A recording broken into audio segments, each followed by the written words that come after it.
മലയാള cinema ഇന്നുവരെ കാണാത്ത ഒരു ചിത്രമായിരുന്നു 2013 ജിത്തു ജോസഫ് എന്ന സംവിധായകൻ സൃഷ്ടിച്ചത്. ദൃശ്യം എന്ന പേരിൽ ഒരു ക്രൈം ത്രില്ലർ ചിത്രമാണ് അന്ന് സൃഷ്ടിക്കപ്പെട്ട ആ സിനിമ. അത് മലയാളി പ്രേക്ഷകർ ഏറ്റെടുത്തു. ഈ ചിത്രം വ്യാപകമായി പ്രശംസ നേടുകയും കന്നഡ, തെലുങ്ക്, തമിഴ്, ഹിന്ദി, സിംഹള, ചൈനീസ് തുടങ്ങിയ നിരവധി ഭാഷകളിലേക്ക് റീമേക്ക് ചെയ്യപ്പെടുകയും ചെയ്തു. ഇന്ത്യൻ സിനിമയിൽ അപൂർവമായ ഒന്നായ ചിത്രം കൊറിയയിലേക്കും ഹോളിവുഡിലേക്കും റീമേക്ക് ചെയ്യാൻ ഒരുങ്ങുന്നതായി കഴിഞ്ഞ ആഴ്ച വെളിപ്പെടുത്തലുകളും ഉണ്ടായി. വാർത്ത കാട്ടുതീ പോലെ പടർന്നു. ആരാണ് ഫ്രാഞ്ചൈസിയെ ജനപ്രിയമാക്കിയത് എന്നതിനെക്കുറിച്ചുള്ള ഒരു ആരാധക സംവാദം പെട്ടെന്ന് ആരംഭിക്കുകയും ചെയ്തു. മലയാള പതിപ്പിൽ അഭിനയിച്ച മോഹൻലാൽ അല്ലെങ്കിൽ ഹിന്ദി പതിപ്പിൽ അവതരിപ്പിച്ച അജയ് ദേവ്ഗൺ. ഇതായിരുന്നു വലിയ രീതിയിൽ വാഗ്വാദങ്ങൾക്ക് കാരണമായ കാര്യം. മോളിവുഡും ബോളിവുഡും തമ്മിൽ വലിയൊരു തർക്കം തന്നെ ഉണ്ടായി. പല ബോളിവുഡ് പ്രേക്ഷകരും അജയ് ദേവ്ഗന്റെ സിനിമ എന്ന് പറയുമ്പോൾ ഒറിജിനൽ മേക്കർ ജിത്തു ജോസഫും മോഹൻലാലും ഒക്കെ ചേർന്നുള്ള സിനിമയായിരുന്നു. ഏറ്റവും പുതിയ അപ്ഡേറ്റിൽ ഫ്രാഞ്ചൈസി സൃഷ്ടിച്ച ജിത്തു ജോസഫ് ചിത്രത്തിന്റെ ഹോളിവുഡ് റീമേക്കിനെ കുറിച്ചുള്ള വാർത്തകളോട് പ്രതികരിക്കുകയും നടന്നുകൊണ്ടിരിക്കുന്ന ചർച്ചകളെക്കുറിച്ച് പറയുകയും ചെയ്തു. ഇപ്പോഴുള്ള ഈ ഡിബേറ്റ് നല്ലതല്ല എന്ന രീതിയിൽ തന്നെയാണ് ജിത്തു ജോസഫ് പ്രതികരിച്ചത്.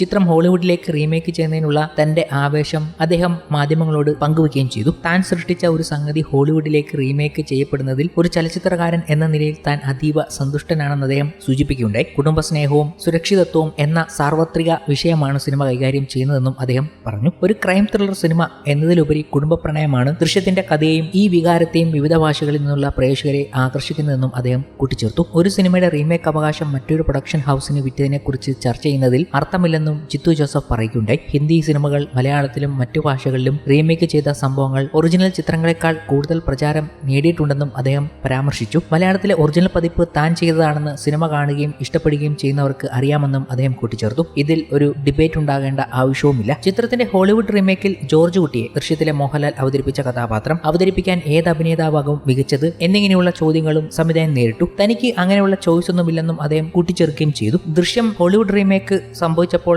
ഇങ്ങനെയുള്ള ചില വിവാദങ്ങളും ഉണ്ടായി. അതിനൊക്കെ ഒരു മറുപടി നൽകിയായിരുന്നു ജിത്തു ജോസഫ്. ഒറിജിനൽ മേക്കർ ആരാണെന്ന് എല്ലാ പ്രേക്ഷകർക്കും അറിയാമെന്നും അദ്ദേഹം പറഞ്ഞത് വാസ്തവമായിരുന്നു. ബോളിവുഡ്കാര് അജയ് ദേവ്ഗന്റെ പേര് പറഞ്ഞ് സിനിമയെ പ്രശംസിക്കുമ്പോഴും അവർക്കറിയാം ഇത് ഒറിജിനൽ ആരാണ് ചെയ്തത്, ആരാണ് അഭിനയിച്ചത് എന്നൊക്കെ അവർക്കെല്ലാം അറിയാം. അതുകൊണ്ട് തന്നെ ഈ ജിത്തു ജോസഫും മോഹൻലാലും ഒന്നിക്കാൻ പോകുന്ന ദൃശ്യം 3ക്ക് വേണ്ടി അവർ പോലും വെയിറ്റിംഗ് ആണ്. അപ്പോൾ പിന്നെ നമ്മൾ ഡിബേറ്റിന് പോകേണ്ട ആവശ്യം പോലുമില്ല. അവർക്കെല്ലാം അറിയാം. ജിത്തു ജോസഫിന്റെ ഏറ്റവും പുതിയ ചിത്രമായ മോഹൻലാൽ നായകനായ നേര് 2023 ഡിസംബർ 21 വെള്ളിത്തിരയിൽ എത്തി. അത് ബ്ലോക്ക് ബസ്റ്റർ ഹിറ്റായിരുന്നു. പ്രിയാമണി, സിദ്ദിഖ്, അനശ്വര രാജൻ, ജഗദീഷ്, ഗണേഷ് കുമാർ തുടങ്ങിയവരും ചിത്രത്തിലെ പ്രധാന കഥാപാത്രങ്ങളെ അവതരിപ്പിച്ചു. റിലീസ് സമയത്ത് ചിത്രം വ്യാപകമായ പ്രശംസ നേടി.